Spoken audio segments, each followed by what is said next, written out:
The Houston Texans head coach, Bill O'Brien, kind enough to call into this show on a Friday afternoon after OTAs are in the books. How are you, Coach? Good, Rich. Thanks for having me on. How you doing? I am doing great. I'm hosting without a knee brace today, so I'm feeling really good, Coach. I'm light years ahead. Years ahead right now. Your brace doctor told you were good to go today without a knee brace. That's good. Well, I got to tell you, I'm sitting here in Los Angeles, and I hear that news that Deshaun's not using a knee brace, and I winced myself. I wonder what it feels like to be the coach of this kid when that's happening. Yeah, no, I think he's come a long way. Obviously, he unfortunately he had injured a knee at Clemson, and at the same time, though, it gave him, in this instance, a chance to really understand what went into the rehab. And I think that he's, along with our medical team, have really done a good job of bringing him along at a good pace, but not a rushed pace. And I think towards the end of minicamp here, he was able to come out there and do some things without the brace. I think that's a good sign, and he's had a really good spring for us. Do you think he's gonna have that practice in games this fall? No knee brace out there in the fall? I think time will tell, Rich. I don't really. I don't know that right now. I would say that that'd be something that we'll evaluate when we get back here for training camp. I'm not sure that I'll be able to answer that clearly right now. So one thing, and the times that I've gotten to meet your quarterback and Deshaun Watson, he's such a good person. He's such a good kid. I mean, just everything about him, watching him on his first start on Thursday night in Cincinnati when he ran that one in from midfield and just seeing him succeed like this. I mean, what is he like to be around and around his teammates, Coach?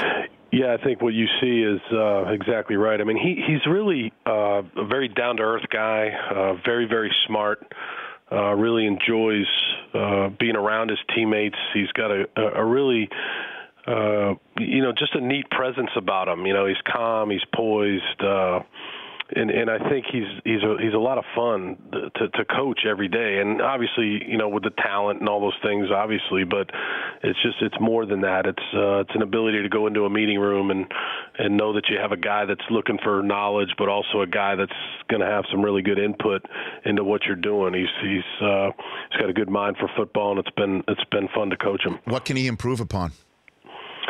Well, I think there's a lot. I mean, I think that there's so many things that come with experience, Rich. I think the more he plays and the more he sees, the more he'll be able to improve. I think this spring we were able to improve in a lot of different areas. Obviously knowledge of our offense, knowledge of defense, and then he was able to do some things out on the field like we talked about earlier in this conversation. He was able to go out there and do some 7-on-7 and individual drills, and I think that really helped him mechanically to be able to improve on some things. So I think he's the guy that will tell you right away that he's trying to get 1% better every day, and that's what you're looking for in that position. Bill O'Brien, Texans head coach, joining us here on the Rich Eisen Show. How's J.J. Watt doing? Good. He's he's had a really good offseason. He's rehabbed. I know that he feels really good about where he's at. He's just been a really excellent leader for us. He's been here every day, really committed to what we're trying to do here, and we're all looking forward to him being back. It's just amazing what he's become too, Coach. I mean, this guy could run for mayor right now, I imagine, in that time. Mayor, try governor, probably. I mean, I didn't mean to limit him. You're right. No, I'm kidding. I just think that he's done so much for the community. I mean, you think about Hurricane Harvey, obviously. That was incredible what he was able to raise money-wise, and what he's doing with that money is incredible. But I think it's even more than that. He really is invested in this community. He does a lot for kids. He does a lot for the food bank of Houston. He does a lot for a lot of different areas in Houston, and I think he's obviously been a huge part of this city for a long time. How's Jadeveon Clowney doing? What do you think about him? Good. I think he's on the way back. I think he's a guy that understands what he needs to do to be ready to go for training camp. He's told me that he'll be ready to go for training camp, and last year was the first year that he was able to play a 16-game season, which is really good. It's a big accomplishment for him because, previous years the injuries kind of held him back, and he was able to show everybody what he could do last year in 16 games. So, I think it's important for him to be ready to go on July 25th, and he's guaranteed me that he will be. No, my longtime colleague, Pro Football Hall of Famer Warren Sapp, always tells me the front end and the back end of the defense have to play together. They're connected. And now you got a really good one, Tyrann Mathieu, back there. How does he fit in to this program? He's been somebody that we were really excited to be able to add to our roster, and when he, for the 9-week off-season program, he's been here every day, and he's really an impressive guy. He's knowledgeable about football. He's a really good teammate, and he's shown up on the field quite a bit. He's a good player. He understands the scheme. He's got good leadership qualities. We're really excited about having him on our team. And I didn't even mention DeAndre Hopkins. I'm telling you, Coach, the expectation is sky high for your team. There's no question about that. How do you handle that? Well, I think that one of the things that this team really prides itself on is competing in practice and putting in the work every day. And I think as long as we all understand that we just continue to try to get better. That's what it is, Rich. There should be high expectations, really for every team. I think that's what this league's all about. But I also think that it's a progress league. It's an improvement league. And we have to really understand, hey, here are things that each and every day we've got to come out and get better at. And I think we've got a group of guys that understand that. Yeah, I know. It's just it is, though, a world where, social media and everybody hears everything about everything. I mean, Deshaun even retweeted somebody who thought that he wasn't going to come back, blah, blah, blah.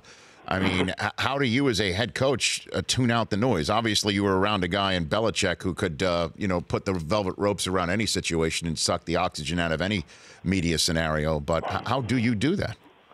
Yeah, I think that one of the things as a head coach, this is actually, for me, between Penn State and here, I'm going into my 7th year as a head coach. And I think every year you have to understand how much, whether it's social media or any other thing outside of football that these guys are involved in or have opinions on, that's important to them. That's something that you have to understand about their lives and what's important to them. But at the same time, when they enter into the building, when they enter into what you're asking them to do, you have to do the best job you can of keeping them focused and understanding, like, hey, this is what's important, and just don't worry about this extraneous stuff and focus on the things that you have to do to get better. And I think as long as you keep talking about that and emphasizing those things, I think guys will stay focused. Bill O'Brien, a few more minutes here, the Texans head coach on the Rich Eisen Show. You mentioned Penn State. I'd be remiss if I didn't say that Christian Hackenberg is sitting there as a free agent right now,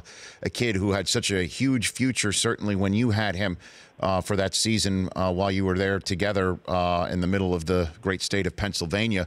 John Gruden said that the organized team activity and the offseason setup with the collective bargaining agreement prevents people in this league from cultivating quarterbacks. Would you agree with that sentiment, and that's what's going on with Hackenberg? I have a strong belief, Rich, that we need to be able to spend more time with young players at every position, especially quarterbacks. I think that it takes a while to develop a quarterback. The difference in pro football relative to college football is huge. It's different schemes, obviously, faster game, different rules, different field dimensions. It takes a while to figure out all the things that it takes to play quarterback in this league. And I think that even when I started coaching in the NFL, you had quarterback school, that started like the middle of March. Can we have a couple extra weeks to be able to work with these quarterbacks, especially, obviously, like I said, the first, second-year guys, to be able to at least get them in the meeting room, maybe do some things out on the field, but at the very least, give us some more time to help develop them. I think that's a big deal, and I do agree with John on that. Is this something you talked to Bob McNair about? You talk to him about this sort of thing? Because that's the guy you need to. I imagine this is what's coming down the pike and part and parcel of a collective bargaining conversation in a few years. It is, and it's something that I always, Bob and I talk all the time about the different things that are going on in the NFL, and that's definitely something that, that we've talked about, haven't come to a resolution on what exactly our exact plan would be. Our idea for maybe a little bit more time with some of these younger players. But I do think when the next CBA comes up, I would love to see, just a little bit more time given to, like what I'm saying, Rich, the younger players. I don't think, I'm not necessarily saying that the 10-year vet needs to be here, right after the season ends all the way through till the middle of June. But I do think the younger players, at every position, especially quarterback, maybe we could spend a little bit more time with them when the new CBA comes out. Bill O'Brien, Texans head coach, here on the show. I appreciate you calling in. You get some personal time? You can do something? I do, yeah. Well, I have Little League Baseball for a while. We got a lot of baseball down here in Texas, so I got a Little League Baseball and then maybe a little vacation on the East Coast. Now, when you say Little League Baseball, are you the coach of this team? No. No. I am a fan. I sit out in right field and watch my 13-year-old son. He just turned 13. It's a 12-year-old team, but I watch him pitch and play first base and hit, and it's fun to watch his team. Okay. Do you get on the ump? Do you get on the ump? No, You're not one of no, those? Rich, never. You're not helicoptering at all? No, I'm not a helicopter dad. I'm out there in the outfield trying to stay away from the fray. Okay, well, I'd like for you to help me with one last thing, if you don't mind. A little personal time for me here. I have a 7-year-old, okay? Yep. I have a 7-year-old who was he's in a pitch league, and another 7-year-old hit him with a pitch. Right in the ribs. I mean, right in the ribs. He goes down in a heap. He starts crying. So I jump out. I'm just the dad. I'm not the coach. There I am in my civilian clothes, okay? I jump out there to see if he's okay, and then I tell him to go back and hit because he waits all week to hit, Coach. He waits all week to hit, and I say, do not take your base. Go and hit. And the umpire says, you got to take your base. I said something to the ump. I said, he's been waiting all week to hit. And the ump's like, no, I've got to follow the rules. He's got to take his base. And that's when I departed back to my seat. Did I do something wrong? Did I handle this inappropriately?